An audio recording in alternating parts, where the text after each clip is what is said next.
Praise the lord. ప్రియులారా, ఈ యొక్క నూతన ఉదయకాల సమయంలో దేని వాక్యాన్ని చదువుకుందాం. పరిశుద్ధ గ్రంథంలో నుండి ఆమోస్ గ్రంథము 5వ అధ్యాయం 6వ వచనం. ఆమోస్ 5:6. యెహోవాను ఆశ్రయించుడి, అప్పుడు మీరు బ్రతుకుదురు. Seek the Lord and you shall live. ప్రియులారా, యేసు ప్రభువారి అతి శ్రేష్టమైన నామంలో మీ అందరికీ శుభములు తెలియజేస్తున్నాను. మరి యొక్క నూతన ఉదయకాల సమయాన్ని దేవుడు మనకి ఇచ్చినారు. దేవునికి కృతజ్ఞతాస్తుతులు చెల్లించి ఆయన ఆరాధించుకుందాం. మంచిది. ఇక్కడ ఒక చక్కని మాట మనం చూస్తున్నాం. యెహోవాను ఆశ్రయించుడి, అప్పుడు మీరు బ్రతుకుదురు. మీరు నన్ను ఒక ప్రశ్న వేయొచ్చు, ఏమండి మరి అనేక మంది దేవుని ఆశ్రయించడం లేదు కదా, మరి వారు బ్రతుకుతున్నారు కదా అని. పిల్లరా, బ్రతకడం అంటే నిరీక్షణతో కూడినటువంటి బ్రతుకు. మనకున్నటువంటి గొప్ప నిరీక్షణ ఏమిటంటే ఏ విధమైనటువంటి ఆధారం లేదు.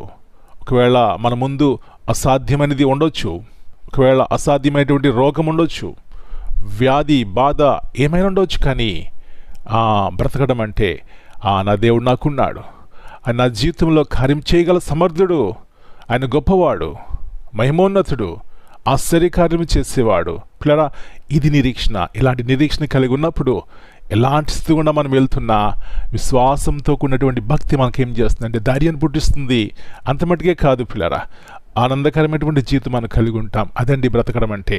చాలామంది అన్నీ ఉన్నా కూడా ఈ బ్రతికెందుకులే అనుకుంటూ ఉంటారు. అంటే నిరీక్షణ ఉండదు వారికి. కానీ యేసు ప్రభువారిని జీవగల దేవుని కలిగి ఉన్నప్పుడు పిల్లరా, వారి బ్రతుకులో అర్థం ఉంటుంది, వారికి జీవితంకి అర్థం ఉంటుంది అనే సత్యాన్ని జ్ఞాపకం చేస్తూ, నా ప్రియ సహోదరి, ఎవరిని ఆశ్రయిస్తున్నారు, ఎవరి దగ్గరికి వెళ్తున్నారు?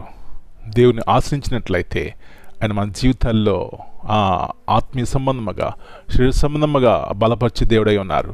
అలాంటి కృప మనందరికీ దేవుడు దయచేయను గాక. ప్రార్థన చేసుకుందాం. ప్రభువా, పరిశుద్ధమైన తండ్రి, మరి ఇక నూతన ఉదయకాల సమయాన్ని బట్టి మీకు వందనాలు చెల్లిస్తున్నాం. యెహోవాను ఆశ్రయించుడి, అప్పుడు మీరు బ్రతుకుదురు. అవునైనా ఎన్నోసార్లు మిమ్మల్ని ఆశ్రయించక, నిరీక్షణ లేక చచ్చిన వారి వల్లే ఉన్నాం. మా జ్ఞాపకం చేస్తున్నారు. మిమ్మల్ని ఆశ్రయించినప్పుడు ప్రభువా, మీరు సిగ్గుపరిచే దేవుడు కాదు, బలపరిచే దేవుడు, ఘనపరిచే దేవుడు, మా జీవితాల్లో మీకు ఉన్నతమైన ఉద్దేశంలో నెరవేర్చే దేవుడు. అందును బట్టి కృతజ్ఞతాస్తుతులు చెల్లిస్తూ మా పిల్ల యొక్క కుటుంబాన్ని మీరు స్థిరపరచండి, బలపరచండి, బ్రతికించండి, ఆత్మీయంగా శారీరకంగా బలపరిచి ప్రభువా మీకు నాన్న మీరు మహింపరుచుకుంటారని మరొకసారి మళ్ళీ మీ చేతికి అప్పగించుకుంటూ ప్రతి ఒక్క కీడు అపాయం నుంచి తప్పించి మిమ్మల్ని ఆశ్రయించి మేలుకరమైనటువంటి జీవితం కలిగి ఉండడానికి సహాయం ఇచ్చేయమని యేసు ప్రభువారి అతి శ్రేష్టమైన ఘనమైన నామమును బట్టి ప్రార్థన చేస్తున్నాను తండ్రి. Amen. God bless you all. My dear brothers and sisters, greetings in the precious name of our Lord and Savior Jesus Christ.